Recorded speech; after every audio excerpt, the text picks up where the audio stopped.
Hello friends, நீங்களும் ஈஸியாக, பர்ஃபெக்ட்டா, சிம்பிளா எப்படி இந்த விஜயோட டிராயிங் வரையணும்னு கற்றுக்கணுமா? ஸோ என் கூட சேர்ந்து நீங்களும் வரைய கற்றுக்கோங்க. நான் பார்ட்டா இந்த டிராயிங் வந்து சொல்லிக் கொடுக்கலான்னு இருக்கேன். அந்த விதத்தில் இந்த வீடியோ வந்து பார்த்தீங்கன்னா ஃபஸ்ட்டு பார்ட்டு. இந்த ஃபஸ்ட்டு பார்ட்டில் இந்த ஐஸை மட்டும் எப்படி வரையுது அப்படின்னு சொல்லிட்டு நான் சொல்லிக் கொடுத்துருக்கேன். வீடியோவை முழுசாக பார்த்தீங்கன்னா தான் புரியும். அதே மாதிரி வீடியோக்கு ஏதாவது புதுசாக வந்திருந்தீங்கன்னா மறக்காமல் சப்ஸ்கிரைப் பண்ணிக்கோங்க. பக்கத்தில் இருக்கிற பெல் பட்டனை ப்ரெஸ் பண்ணி ஆளுங்கிற ஆப்ஷன் செட் பண்ணி வச்சுக்கோங்க.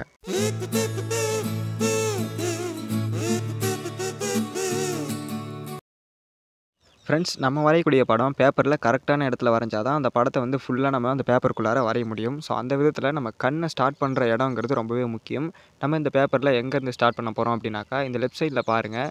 பேப்பர், இந்த பிக்சரை ஒரு பேப்பராக நீங்கள் மனசில் வச்சுக்கலாம். இப்போது பேப்பரோடைய லெஃப்ட் சைடில் இருந்து அந்த கண்ணுக்கு எவ்வளோ தூரம் இருக்குதுன்னு பாருங்கள். அந்த இடத்துலேருந்து தான் நம்ம கண்ணு ஸ்டார்ட் பண்ணணும். அதே மாதிரி இந்த பிக்சர் வந்து சென்டரில் தான் அந்த கண் வந்து ஸ்டார்ட் ஆகுது. ஸோ என்னுடைய பேப்பரில் எது சென்டர் அப்படிங்கிறத நான் பென்சில் வச்சு பார்த்துக்கிறேன். அப்போ தான் நமக்கு தெரியுது எது சென்டர் அப்படின்னு சொல்லிட்டு. ஸோ அந்த சென்டரை வந்து நம்ம மார்க் வைக்கணும். அதே மாதிரி லெஃப்ட் சைடில் பேப்பருக்கு கேப் நம்ம பார்த்தோம் இல்லையா, அந்த இடத்துல கண் ஸ்டார்ட் ஆகக்கூடிய இடத்துக்கு நான் ஒரு சின்ன மார்க் வச்சுக்கிறேன். பார்த்திங்கன்னா சென்டரில் கண் இருக்குது. ஸோ அதே மாதிரி லெஃப்ட் சைடில் கொஞ்சம் தள்ளின மாதிரி அந்த ஐஸ் இருக்குது. ஸோ அதனால் மார்க் வச்சுக்கலாம். உங்கள் பேப்பரில் நீங்கள் எந்த பெருசு நீங்கள் டிராயிங் வரைய போகிறீங்களோ அதுக்கேற்ற மாதிரி சைஸுக்கு நம்மளுடைய ரெஃபரன்ஸ் பிக்சரை ஜூம் பண்ணிக்கலாம். இப்போ நம்ம கண் வரைய ஸ்டார்ட் பண்ணலாம். நம்ம வச்ச மார்க்கில் இருந்து நம்ம ஃபஸ்ட்டு ஒரு லைன், அதாவது கண்ணை வரைகிறப்போ லெஃப்ட் கண்ணில் இருந்து மேலே வந்து பார்த்திங்கன்னா ஒரு லைன் எப்படி இருக்குது அப்படிங்கிறத பார்த்து நம்ம வரைஞ்சிக்கலாம். ஒரு சின்ன கேர்வில் ஸ்டார்ட் ஆகி அதே மாதிரி ஒரு கேர்வோட முடிஞ்சு போச்சு. இப்போது நம்ம செகண்ட் லைன் ஸ்டார்ட் பண்ணலாம். இந்த 2வது லைன் வரைகிறப்போ இந்த 2 லைனுக்கும் நடுவில் எந்த அளவுக்கு கேப் இருக்குது அப்படிங்கிறத கவனித்து நம்ம போடணும். ஸோ இது வந்து 2வது லைன் கம்ப்ளீட்டு. இப்போது நடுவில் இருக்கக்கூடிய பால் வரையணும். அந்த பாலுக்கு ரைட் சைடில் பார்த்திங்கன்னா ஒயிட் ஸ்பேஸ் எவ்வளோ இருக்குது, லெஃப்ட் சைடில் எவ்வளோ ஒயிட் ஸ்பேஸ் இருக்குதுன்னு கவனித்து நம்ம வந்து ட்ரா பண்ணணும். ரைட் சைடில் ஒயிட் ஸ்பேஸ் தெரியுது, லெஃப்ட் சைடில் தெரியல. பட் நம்மளாக ஒரு காமனாக வச்சுக்கணும். ஏன்னா அந்த இடத்துல ஷேடோஸ் வந்து நம்ம ட்ராயிங்கில் வந்து மறைக்குது. ஸோ இதுதான் வந்து பார்த்திங்கன்னா பேசிக் கண்ணு. மேலே இப்போ நம்ம ஒரு லைன் வந்து வரையணும். இந்த லைன் வரையும் போது பாருங்கள், ஸ்டார்டிங்கில் கொஞ்சம் அந்த லைன் ரொம்ப கேப் இல்லாமல் இருக்குது. அப்புறம் அது எண்ட் பண்ணுறப்போ பார்த்திங்கன்னா நடுவில் கேப் இருக்குது. எந்த கேப்புன்னு பார்த்தீங்கன்னாக்கா, இந்த நம்ம கண் வரைஞ்சிருக்கோம் இல்லையா, இந்த லைனுக்கும் நம்ம போட்டிருக்கக்கூடிய லைனுக்கும் நடுவில் ஒரு சின்ன கேப் இருக்குது. ஸோ இந்த கேப்பை வந்து நம்ம வந்து கவனமாக பார்த்து போடணும். ஸோ அப்போ தான் நமக்கு ஐஸோடைய லைன்ஸ் வரும். இப்போது லெஃப்ட் சைடில் இருக்கக்கூடிய அந்த கர்வ் லைன் இருக்குது பாருங்கள், கீழே இருக்குது பாருங்கள் அந்த லைன். ஸோ இந்த 2 லைன் போடணும். இந்த கர்வ் லைன் ஃபஸ்ட்டு போட்டுக்கலாம்.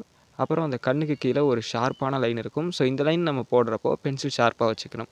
ஸோ அதுக்கப்புறமா 2வது கீழே இருக்கக்கூடிய லைன் வந்து போடலாம். ஸோ இந்த லைன் எங்கே ஸ்டார்ட் ஆகி எங்கே முடியுதுன்னு பாருங்கள். ஸோ கண்ணுக்கு கீழே இந்த இடத்துல வந்து ஸ்டார்ட் ஆகி அப்படியே கொஞ்சம் போகிறப்போ ஷார்ப்பாக வந்து முடிக்கணும். ஸோ அவ்வளோதான். இப்போ நமக்கு இந்த பேசிக்கான கண்ணுடைய அந்த அவுட்லைன் வந்து கம்ப்ளீட் ஆகிடுச்சு. ஃபஸ்ட்டு நீங்கள் இந்த ஐ வரைஞ்சிட்டிங்க அப்படின்னாக்கா, அதை செக் பண்ணிக்கோங்க ஏதாவது மிஸ்டேக் இருக்கா இல்லையான்னு சொல்லிட்டு. அதுக்கப்புறமா நம்ம இப்போ ஐப்ரோ வரையணும். ஐப்ரோடைய லெஃப்ட் சைடில் பாருங்கள், இந்த ஐக்கும் அப்புறம் அந்த ஐப்ரோக்குமான டிஸ்டன்ஸ் எந்த அளவுக்கு இருக்குதுன்னு சொல்லிட்டு நீங்கள் பார்த்துக்கோங்க. அப்போ தான் நமக்கு வந்து கரெக்டாக அந்த ஐப்ரோ வரும். மார்க் வச்சுக்கோங்க. அதே மாதிரி ஐப்ரோடைய ஸ்டார்டிங் லைன் வந்து பார்த்திங்கன்னா, நம்ம வரைஞ்ச ஐக்குள்ளே அந்த ஒயிட் ஏரியா இருக்கு இல்லையா, அந்த ஏரியாவிலேருந்து இந்த இடத்துல வந்து இருக்குது. ஸோ அதனால் இந்த இடத்த வந்து ஒரு மார்க் வச்சுக்கலாம். நம்ம எப்பயுமே ஒரு டிராயிங் வரைகிறதுக்கு முன்னாடி அந்த அவுட்லைனுக்கான மார்க் வச்சுக்கலாம். ஸோ அதுக்கப்புறம் நம்ம அவுட்லைன் வரைய போது இந்த கண்ணோடைய லைனுக்கும் ஐப்ரோட லைனுக்கும் உள்ள கேப் இருக்குது பார்த்தீங்களா, அந்த லைனை வந்து கவனித்து நீங்கள் வந்து ஐப்ரோ வந்து கனெக்ட் பண்ணணும். அதாவது மார்க் வச்சோம் இல்லையா, அந்த ஏரியாவை வந்து கனெக்ட் பண்ணணும். ஸோ அவ்வளோதான், சிம்பிள் தான். இவ்வளோ தான் நம்ம வந்து ஐப்ரோ வரைகிறது. மேலே இருக்கக்கூடியது வந்து பார்த்திங்கனாக்கா, அந்த லைன் வந்து ஷேப்பை வந்து நம்ம ஃபஸ்ட்டு ஐப்ரோ வரைகிறதுக்கு போட்டுடணும்.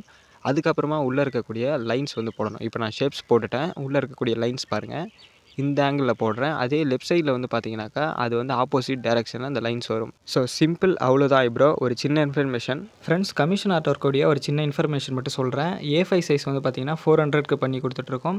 A4 சைஸ் வந்து பார்த்திங்கன்னா 800க்கு பண்ணுறோம். A3 சைஸு 1200க்கு பண்ணி கொடுத்துட்ருக்கோம். நீங்கள் யாருக்காவது கிஃப்ட் பண்ணணும்னு நினச்சிங்கனாக்கா, ஸ்க்ரீனில் தெரிகிற வாட்ஸ்அப் நம்பருக்கு டேரெக்ட் மெசேஜ் பண்ணி நீங்கள் மற்ற டீட்டெயில்ஸை தெரிஞ்சுக்கலாம். இல்லைனா அந்த நம்பருக்கு கால் பண்ணி கூட தெரிஞ்சுக்கலாம். வாங்க இப்போ வீடியோக்குள்ளார போகலாம். ஃப்ரெண்ட்ஸ், இது வரைக்கும் நம்ம லெஃப்ட் ஐ எப்படி வரைகிறதுன்னு பார்த்தோம். இப்போ நம்ம ரைட் ஐ வரையணும். ரைட் ஐ வரைகிறது எப்படின்ட்டு நான் சொல்கிறேன் பாருங்கள். இது ரொம்பவே முக்கியமானது, நீங்கள் கவனமாக பார்க்கணும். நம்ம ரைட் ஐ வரையணும்னா அதுக்கு அந்த ஃபஸ்ட்டு அந்த நோஸோடைய அந்த லைன் வந்து எங்கே ஸ்டார்ட் ஆகுதுங்கிறத வந்து நம்ம வரையணும். என்னோடய ஐக்கு பக்கத்தில் இந்த இடத்துல இந்த நோஸ் வந்து ஸ்டார்ட் ஆகுது. அண்ட் நம்ம வந்து என்ன பண்ணணும் அப்படின்னாக்கா, அந்த ஷேடிங் இருக்குது இல்லையா, ஷேடிங்ஸை நம்ம வந்து ஒரு அவுட்லைனாக கன்சிடர் பண்ணோம்னா தான் நம்ம நெக்ஸ்ட்டு அவுட்லைன் வந்து ஐயோட அவுட்லைன் கரெக்டாக வரைய முடியும். இது ஷேடிங்கோட லைன் நான் மேலே போட்டிருக்கிறது, கீழே போட்டிருக்கிறது நோஸோட லைன். இப்போது ரைட் ஐக்கான ஷேடிங்கோட லைன் பாருங்கள். ஸோ இந்த ஷேடிங்கோட லைன் வந்து நீங்கள் நல்லா கவனமாக கண்ணில் கவனமாக பார்த்தா தான் உங்களுக்கு கரெக்டாக தெரியும். ஸோ அதே மாதிரி இந்த ஷேடிங்கோடைய அவுட்லைனை வந்து நம்ம வந்து போடுறப்போ ரொம்ப லைட்டாக போடணும். ஏன்னா அது வந்து ஒரு ஷேடோஸ் இருக்கக்கூடிய ஏரியா அப்படிங்கிறதுனால. அதே மாதிரி கண் வந்து பார்த்திங்கன்னா, ரைட் கண் வரைகிறப்போ அது வளைஞ்சிருக்கா இல்லை கோணலாக இருக்கா அப்படிங்கிறத நீங்கள் பார்த்துக்கலாம். ஸ்கேல் வச்சு பார்த்தீங்கன்னாக்கா 2 ஐயுமே ஈக்குவலாக இருக்கான்னு பார்த்துக்கலாம். இப்போ நான் அந்த ஸ்கேல் வச்சு கீழே இருக்கக்கூடிய ஐக்கு ஈக்குவலாக இந்த இடத்துல ஒரு மார்க் வச்சுக்கிறேன். மேலே இருக்கக்கூடிய ஐ லைன் இருக்கு இல்லையா, அந்த லைனுக்கு ஈக்குவலாக மேலே ஒரு மார்க் வச்சுக்கிறேன். இந்த லைனுக்குள்ளே தான் நம்ம வரையக்கூடிய ரைட் ஐ அப்படிங்கிறது வந்து முடியணும். இந்த லைனை தாண்டி நம்ம வந்து வெளியில் போகக்கூடாது. ஃபஸ்ட்டு நான் வந்து மேலே இருக்கக்கூடிய லைன் போட்டுக்கிறேன். 2வது கீழே இருக்கக்கூடிய இந்த லைன் போட்டுக்கிறேன். 2த்தையும் ஜாயின் பண்ணுறப்போ நம்ம கரெக்டாக கவனமாக பார்த்து ஜாயின் பண்ணணும். ஐஸோடைய சைஸ் வந்து மாறிடக்கூடாது. நம்ம ரெஃபரன்ஸ் பிக்சரில் எந்த அளவுக்கு நம்ம சைஸ் பார்த்து வரைகிறோமோ அதே அளவுக்கு இருந்தால் போதும்.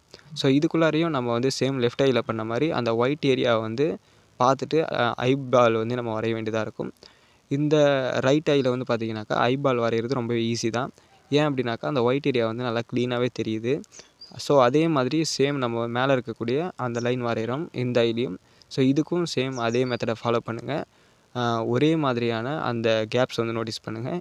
கீழே இருக்கக்கூடிய இந்த லைன்ஸும் இதுக்கும் அதே மாதிரி தான். ஸ்டார்டிங்கில் நீங்கள் கொஞ்சம் டார்க்கான லைனாக ஸ்டார்ட் பண்ணி அதை ஃபினிஷ் பண்ணுறப்போ ஷார்ப்பாக முடிக்கணும். ஏன்னா அது வந்து அந்த இடத்துல ஷேடோஸ் தான் வரும். ஸோ நம்ம வரைஞ்சி முடிச்சதுக்கப்புறம் அந்த 2 லைன் வந்து ஈக்குவலாக இருக்கா அப்படிங்கிறத ரெஃபரன்ஸ் பிக்சரில் பார்த்துட்டு நம்ம வரைஞ்சி இருக்கக்கூடிய அந்த பிக்சரில் வந்து நம்ம ட்ராயிங்கில் வந்து பார்த்தோம்னா தெரியும். ஸோ இப்போ நம்ம இந்த பிக்சரில் நம்ம ஐப்ரோ வரைய போகிறோம். இந்த ஐப்ரோவும் சேம் எங்கே ஸ்டார்ட் ஆகுதுன்னு மார்க் வச்சுக்கோங்க. ஸோ அதே மாதிரி ஐயோடைய ரைட் சைடில் எங்கே முடியுது அப்படிங்கிறதையும் மார்க் வச்சுக்கோங்க. இப்போது இந்த ஐ லைனுக்கும் ஐப்ரோ லைன் வந்து எந்த அளவுக்கு கேப் இருக்குதுன்னு சொல்லிட்டு இந்த ஏரியாஸை கவனமாக பார்த்து வரைய வேண்டியது தான். இப்போ லெஃப்ட் ஐப்ரோவும் ரைட் ஐப்ரோவும் ஈக்குவலாக இருக்கா அப்படின்னு பார்த்தீங்கன்னா ஈக்குவலாக தான் இருக்குது. ஒரு சில பிக்சரில் மாறலாம். ஸோ என்னோடய பிக்சரில் ஈக்குவலாக இருக்குது. ஸோ அதுக்கேற்ற மாதிரி மார்க் பண்ணிவிட்டு நான் வந்து ரைட் சைடில் இருக்கக்கூடிய ஐப்ரோ வரைகிறேன். ஸோ இந்த ஐப்ரோவுக்குள்ளாரையும் நம்ம வந்து அந்த டைரக்ஷன் லைன்ஸ் வந்து போடணும். அப்புறம் வந்து பார்த்திங்கன்னா இதுக்கு முன்னாடி இருக்கக்கூடிய சின்ன சின்ன லைன்ஸ்லாம் இருக்குது பார்த்தீங்களா, தனித்தனியாக இருக்கும் இந்த முடியெல்லாம். ஸோ இந்த ஹேரோட லைன்ஸ்லாம் நம்ம வந்து ஷார்ப்பான பென்சில் யூஸ் பண்ணி போட்டுக்கலாம். அதாவது பென்சில் ஷார்ப் பண்ணி போட்டுக்கலாம். ஸோ சேம் இதே மாதிரி நம்ம ரைட் சைடில் நம்ம போடணும். ஏன்னா இங்கேயும் ஒரு சில அந்த ஹேர்ஸ்லாம் இருக்குது. அந்த ஷேடோஸ் அதிகமாக இருக்கிறதால நமக்கு கொஞ்சம் தெரியல. ஸோ அவ்வளோதான் ஃப்ரெண்ட்ஸ், இந்த பார்ட் 1ல் நம்ம எடுத்துக்கிட்ட அந்த ஐஸை வந்து கரெக்டாக வரைஞ்சிட்டோன்னு நினைக்கிறேன். இந்த வீடியோ உங்களுக்கு பிடிச்சிருந்தா லைக் ஒன்று போடுங்க. அடுத்த ஒரு பார்ட்டில் நம்ம நோஸ் எப்படி வரைகிறதுன்னு சொல்லிட்டு பார்க்கலாம். அது வரைக்கும் பாய்.